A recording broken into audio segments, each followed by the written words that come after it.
কিসের জন্য আমি একটা শব্দ পেলাম? চোর না তো আবার, নিশ্চয় আম চুরি করতে এসেছে।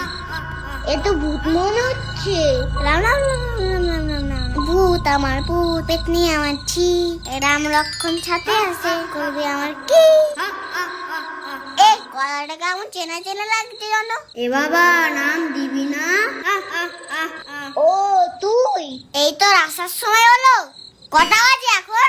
মা সব রান্নাঘরে রেখে দিয়েছে। রে, এত বক বক করছিস কেন? ঘুমো না।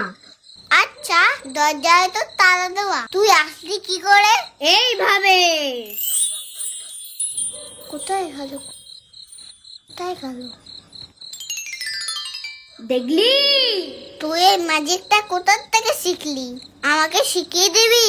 আমার গুরুদেব আছে না, গুরুদেব, সে আমাকে শিখিয়ে দিয়েছে। তাহলে আমাকেও গুরুদেবের কাছে নিয়ে চল। আমার গুরুদেব আবার যাকে তাকে ম্যাজিক শেখায় না। তাহলে তুই শিখিয়ে দে, 4টে আম দেবো খুনি। না না, এসব আমার আমটাম লাগবে না, আমার দাঁতে পোকা না। তা তুই এসব শিখে কি করবি? আরে তুই বুঝতে পারছিস না, মা যখন হাতা নিয়ে আসবে না, তখন আমি শুরু করে ভানিস হয়ে যাবো।